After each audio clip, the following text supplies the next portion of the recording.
Halo study mates, kembali lagi bersama Let's Study Career. Oke, pada kali ini kita akan belajar mengenai author's opinion and attitude from materi dari author's point of view. Nah, ini merupakan materi yang sering dan general, menarik untuk dipelajari ya. Sebelum dimulai, tidak lupa juga kita akan memberikan big thanks karena bahan pembelajaran ini dibiayai oleh donatur Let's Study. Sebelumnya, kita perkenalan dulu yuk. Nama aku Naila Marin Lia Aura Madina, but you guys can call me Marin. I'm an English tutor at Constanta, Bimbingan Belajar, and here are my achievements. Some of them are active mentor for NSDC Debating Championship, National Schools Debating Championship, English tutor at Constanta Education, English teacher at Lestasha, achieved 6th first place National English Debating Championship, also a delegate for Wisconsin Youth Exchange. I scored 800 plus for literasi bahasa Inggris and subtest for UTBK, and National Spelling Bee coach for elementary to high school students. So it's nice to meet you guys. Hope we can learn more together right here at Let's Study. Oke, jadi kita akan bahas apa aja hari ini. Kita lihat di objective materials dulu. Kita akan bahas what's author's POV, the difference between author's opinion and attitude, apa bedanya. Terus gimana caranya kita menemukan author's opinion dan juga author's attitude, dan akan ada beberapa jenis soal, contoh-contohnya seperti apa, dan tentunya kita akan latihan ya, study mates, kita akan exercise. Alright, first kita akan bahas author's POV dulu. Jadi sebenarnya author's POV itu apa sih? Coba study mates bisa lihat di dalam layar tertera di sini kalau author's POV itu mengacu pada perspektif ya, sudut pandang atau cara pandang penulis terhadap topik yang dibahas di dalam teks. Ini bisa bagaimana penulis menyampaikan informasi, pendapat, atau perasaan mereka melalui tulisan tersebut. Nah, ini POV-nya, author's POV-nya itu bisa ditemukan melalui gaya bahasanya, seperti intonasi atau diksinya ya. Terus pemilihan fakta atau data yang disajikan, pendapat pribadi atau argumen yang ditonjolkan, sikap emosional yang tersirat dalam teks. Mungkin tujuan memahami author's POV itu mengevaluasi sudut pandang penulis, apakah netral, mendukung, atau menentang suatu topik gitu. Nah, di sini kita bisa lihat apa sih bedanya ya dari author's opinion dan juga attitude. Di sini sudah disediakan tabel di dalam definisi, cara diperlihatkannya, dan juga contoh-contohnya juga berbeda. Coba kita baca contohnya aja dulu ya. I prefer eating french fries without dipping it in ice cream. It disgusts me. Nah, itu opini kan, karena itu sangat subjektif. Dia penulisnya bilang kalau dia lebih suka makan french fries tanpa dicocol di dalam es krim gitu, karena itu jijik atau itu bikin mual dan sebagainya. It disgusts the author gitu. Sedangkan kalau attitude-nya adalah 67% of people in Bandung enjoys french fries dipped in ice cream. Many people see this phenomenon as a business opportunity. Alright, nah kalau di sini malah dia menyajikan data. Nah, ini sebuah sikap ya. Dia sikapnya itu, opininya itu dia tidak suka es krim dicelupkan di dalam es krim, french fries dicelupkan di dalam es krim gitu kan. Tapi di cara dia menyampaikannya di author's attitude itu lebih sopan, ada sebuah intonasi yang menyatakan bahwa ada data, tapi dia tetap bilang kalau misalnya ini data yang konkret gitu, tidak tercampur dengan opininya begitu. Mungkin penulisnya itu memang gak suka hal apa yang dia bicarakan, tapi dia menyajikannya secara data gitu. Alright, so gimana caranya menemukan author's opinion ya? Ini ada 3 cara, yaitu pertanyaan yang eksplisit ya. Kalimat yang biasanya dimulai dengan kata-kata I believe, I think, in my opinion, atau it's clear that, bla bla bla bla, yang bereratan dengan subjektivitas gitu ya. Misalnya, I believe technology has transformed education for the better. Nah, argumen atau klaimnya itu fokus pada argumen utama penulis dan alasan yang mendukungnya. Penggunaan buktinya ya mengidentifikasikan apakah bukti atau data yang disajikan itu digunakan untuk memperkuat pendapat tersebut. Kalau author's attitude itu bagaimana kita carinya? Dengan melihat ke intonasi ya. Intonasinya, nada atau tone. Kata-katanya biasanya bisa optimis, netral, sarkastik, marah, yang biasanya melekat kepada perasaan. Atau contohnya di sini, it is alarming that so many people ignore the signs of climate change. It is alarming. Ini nadanya prihatin ya. Jadi dia agak ada simpatinya terhadap isu tersebut. Terus penggunaan kata-katanya atau diksi-diksinya, dictionnya. Kata-katanya biasanya lebih emosional atau evaluatif. Bukan lebih sih, kita bisa lihat kedalamannya itu bagaimana dari emosional atau evaluatifnya. Misalnya, this groundbreaking discovery will revolutionize medicine. Diksi groundbreaking itu adalah nada yang antusias begitu.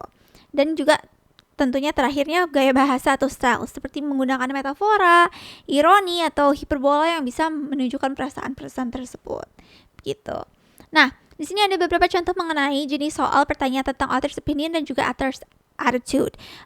Studymates bisa lihat di sini kalau contohnya what is the author's main argument about the topic. Berarti dia sedang menanyakan tentang opininya ya, main argument, argumennya si penulis. Sedangkan kalau kita bedakan dengan author's attitude, how does the author feel about specific issue? Bagaimana si penulis itu menyikapi hal tersebut gitu, si isu spesifik tersebut. Nah, ini jenis soal contoh dari pertanyaan-pertanyaan mengenai author's opinion dan juga attitude ya. Alright, kita lanjut dengan practice. Oke, gimana teknisnya gini Kak? Oke. Nah, ini teknisnya adalah nanti akan disajikan 10 soal di author's opinion or author's attitude. Studymates bisa pause videonya terlebih dahulu untuk mengerjakan dan juga menyimak dengan seksama ya. Lalu jika sudah selesai, teman-teman sudah memiliki jawabannya, kita akan bahas langsung.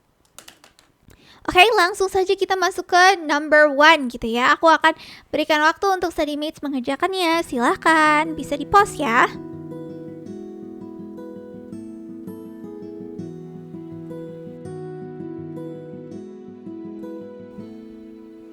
Alright, jawaban number 1 is B, cautious optimism with reservations. EV itu apa di sini? Electric vehicles ya.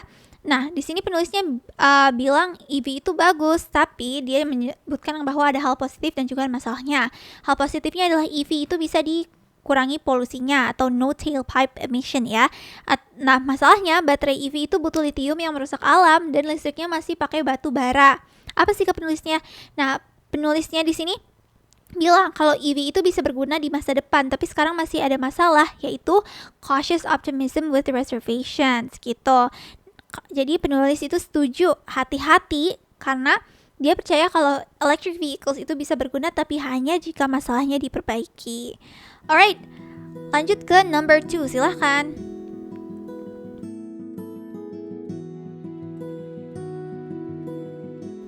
The answer for number 2 is B, secondary amplifiers of human behavior. Oke, di sini bahas tentang algoritma media sosial ya. Contohnya seperti, bayangin algoritma media sosial itu seperti kaca pembesar ya. Jadi bukan penyebab api atau polarisasi, tapi memperbesar api yang sudah ada. Apa sih kata penulisnya di sini? Dia bilang ada masalah utama, yaitu orang sudah suka pilih informasi yang cocok dengan pendapatnya, yang merupakan bias alaminya manusia gitu ya. Nah, algoritma hanya memperkuat kebiasaan ini. Contohnya di sini ada penelitian di Facebook menunjukkan kalau algoritma itu hanya pengaruh 0,3% saja. Solusinya apa? Yaitu edukasi literasi media, bukan hanya salahkan teknologi. Kenapa B yang benar? Karena di sini jawabannya secondary amplifiers of human behavior itu algoritma bukan penyebab utamanya, tapi memperbesar perilaku manusia yang sudah ada. Dari teksnya kita di sini bisa lihat dari algorithms merely mirror and intensify these innate preferences, then human psychology is the root driver. Alright, that's for number 2. Boleh silakan lanjut ke number 3.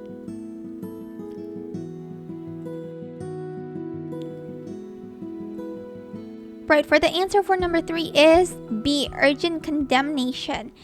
Okay, the author's tone towards standardized testing is penulis di sini bilang kalau ada masalah dan juga solusi ya tentang sistem sekolah sekarang. Dia bilang kalau misalnya terlalu fokus pada ujian standar seperti tes pilihan ganda, membunuh kreativitas dan bikin siswa stres. Apakah betul? Nah, contohnya di sini siswa di Amerika Serikat banyak yang cemas karena tekanan ujian. Solusi yang diinginkannya oleh penulis adalah sekolah harus berubah total, seperti revolution gitu ya, revolusi. Contohnya di Finlandia yang pakai belajar lewat proyek-proyek gitu. Jangan hanya perbaiki sedikit, tapi ubah sistemnya juga. Di sini kan dibilangnya urgent condemnation ya sebagai jawabannya, karena penulis sangat tidak setuju dengan ujian standar dan bilang kalau ini perlu perubahan cepat gitu. kata-kata yang bisa jadi intonasi keras yang menunjukkan kemarahan si penulis ini bisa ada di obsession. Obsession with quantifiable metrics suppress creativity. Terus ada juga what's needed is pedagogical revolution dan juga assembly lines for compliance. Sekolah seperti pabrik bukan tempat belajar gitu. Nah, itu frasa-frasa atau kutipan-kutipan yang sesuai dengan jawaban urgent condemnation begitu. Alright, next for number 4, silakan.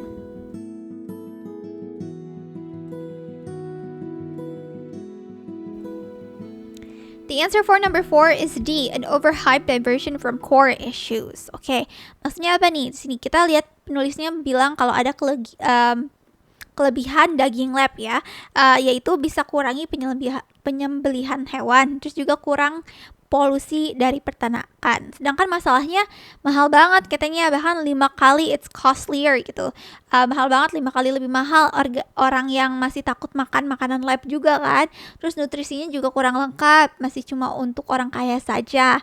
Nah, pendapat penulis ini perceives-nya bagaimana solusi sebenarnya bukan teknologi tapi kurangi makan daging seperti 70% lebih sedikit atau pakai cara peternakan yang alami.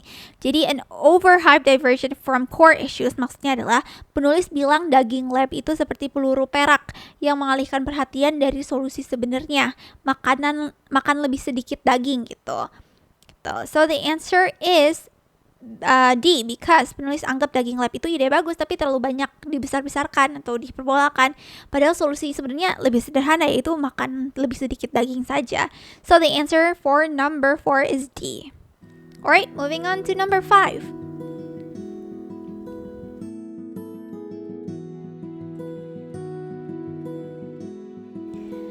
The answer for number 5 is A, concerned about cultural erosion. Oke, di sini author's attitude ya. Apa kata penulisnya? Nah, penulisnya bilang kalau misalnya ada hal baik kerja remote gitu ya, lebih fleksibel, tidak perlu macet-macetan, bahkan beberapa perusahaan itu lebih produktif. Masalahnya apa? Ya, kita kurang obrolan yang spontan, kurang kompak gitu ya. Terus karyawan baru bahkan suka sulit belajar dari seniornya dan sebagainya. Terus di sini juga tertera kalau studi Microsoft bilang kalau tim remote punya 20% lebih sedikit ide briliannya dibandingkan kerja yang langsung gitu. Sistem hybrid juga sebagian di kantor, yang sebagian di remote, itu hybrid namanya, tetap tidak adil juga kadang. So the answer is A, because penulis juga lihat kerja remote itu punya manfaat, tapi lebih khawatir tentang kehilangan kebersamaan dan kreativitas. Jadi jawabannya A. Alright, next for number 6, silakan.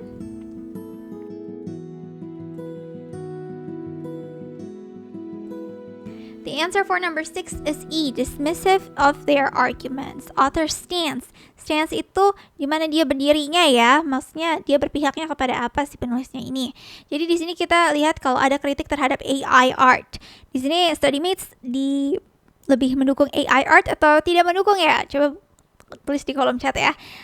Nah, seniman tradisional bilang AI itu mencuri karya mereka. Bilang AI tidak punya jiwa atau soulless. Sedangkan pendapat penulis di sini bilang kalau AI sebenarnya membantu banyak orang loh, penyandang disabilitas yang tidak bisa pegang kuas atau orang biasa yang tidak bisa masuk galeri seni mahal gitu. Dulu waktu kamera foto ditemukan kan orang juga protes nih katanya. Nah, kritik terhadap AI juga sering karena takut kehilangan pekerjaan saja gitu. Masalah sebenarnya bukan teknologi tapi orang yang so elit. Nah, kenapa di sini yang paling tepat adalah dismissive of their arguments, karena penulis tidak setuju dengan kritik terhadap AI dan justru menganggap argumen mereka tidak tepat gitu. Karena di sini dia berpihak pada kritik terhadap AI art itu berlebihan dan tidak melihat manfaatnya. Jadi jawaban yang paling tepat adalah E. Alright, next number 7.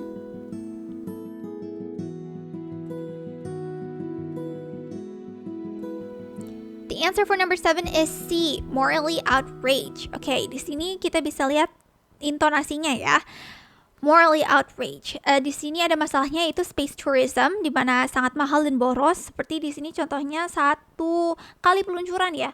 1 kali peluncuran itu bisa menyebabkan polusi 1 miliar orang miskin. Dan hanya orang yang super kaya, 99,9% orang itu nggak bisa coba gitu kan. Nah, di sini uangnya juga bisa dipakai untuk hal lebih penting seperti vaksin atau pertanian. Pendapat penulisnya apa di sini? Space tourism itu seperti pelarian dari masalah bumi ya. tidak adil dan juga egois seperti pertunjukan ketimpangan sosial. So C, morally outraged itu artinya penulis marah karena merasa space tourism itu tidak adil dan boros. Kata yang bisa mengindikasikan kenapa dia marah atau morally outraged gitu dari kata-kata seperti ini nih. Dystopian spectacle of inequality, divert resources from Earth's urgent crisis, dan vanity milestones. Sebutan untuk prestasi kosong ya. Vanity milestones itu artinya prestasi kosong gitu. So, jawaban yang paling tepat adalah C, karena penulis sangat marah dan kecewa dengan space tourism karena dianggap boros dan tidak adil. Okay, next number 8 silahkan.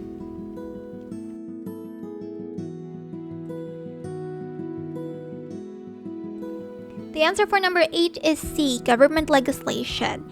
Oke, di sini ngomongin tentang fast fashion. Masalahnya apa? Masalahnya adalah ini bikin 100 miliar baju per tahun yang terlalu banyak. Bisa juga koleksi ramah lingkungan mereka cuma sedikit yang membantu. Dan juga ini mencemari air dan laut gitu. Solusinya tidak cukup sekedar menyadarkan konsumen, tapi mereka juga masih tetap beli gitu kan. Perusahaannya janji-janji sendiri tapi nggak serius. Solusinya yang diinginkan oleh penulis itu adalah hukum kuat dari pemerintah, seperti contohnya di Eropa, atau paksa perusahaan bayar untuk daur ulang, untuk recycle gitu ya. So the author believes, penulisnya itu percaya untuk government legislation, yaitu butuh regulatory intervention atau campur aduk tangan pemerintah dengan hukum tersebut gitu. Itu yang dipercayai oleh penulis gitu. Alright. Bisa lanjut ke number 9. Oke, study mate, semangat.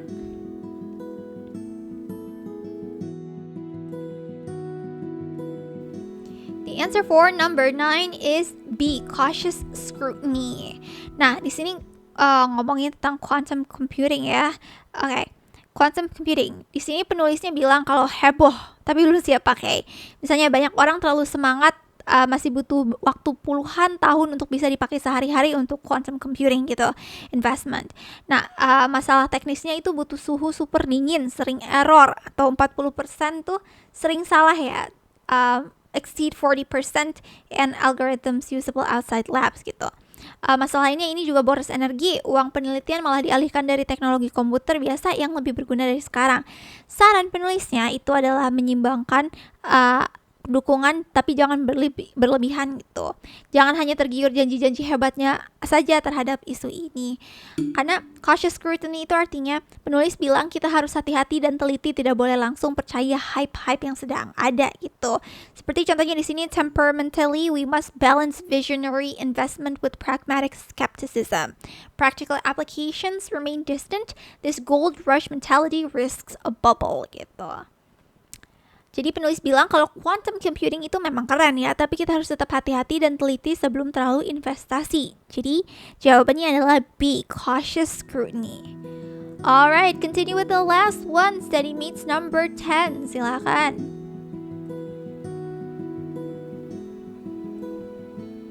Alright, the answer for number 10 is B, well-intentioned but insufficient.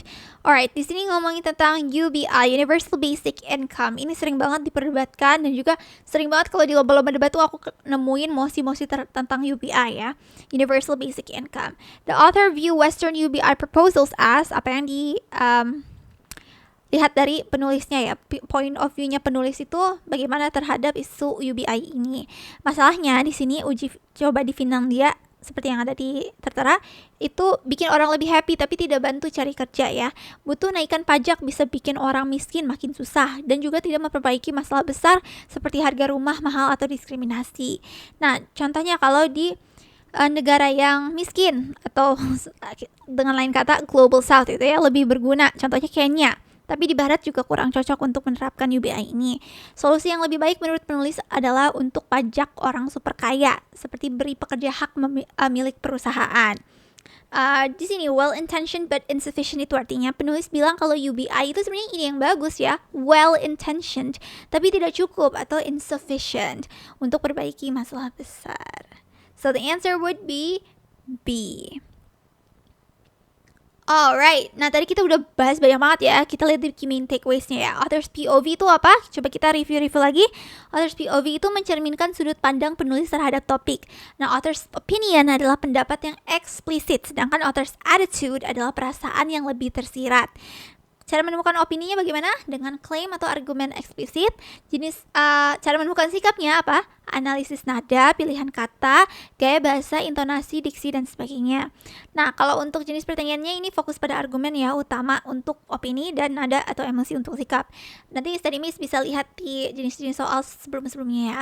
Lalu juga terakhir, analisis mendalam, hubungkan ide utama, bukti, dan gaya bahasa untuk memahami POV secara keseluruhan. Begitu ya? Alright. That is all. Nah, dengan itu kita menutup pembelajaran kita pada video kali ini. Terima kasih kepada donatur Let's Study yang sudah membiayai dalam produksi materi ini. Untuk para studymates bisa loh review kembali bahan pembelajaran ini secara lengkap melalui playlist Let's Study Career ataupun Let's Study English or website Let's Study loh. Jangan lupa juga untuk cek video lainnya untuk video pembelajaran gratis dari Let's Study. Nah, studymates juga bisa support Let's Study dengan berdonasi seikhlasnya dengan scan QR di layar ini. Selain donasi dalam bentuk uang, studymates juga bisa share platform Let's Study kepada teman sekitar atau membagikan info platform Let's Study ke social media studymates. Saya Marin Lee and that's all from me. Thank you for watching and see you in the next video. Bye!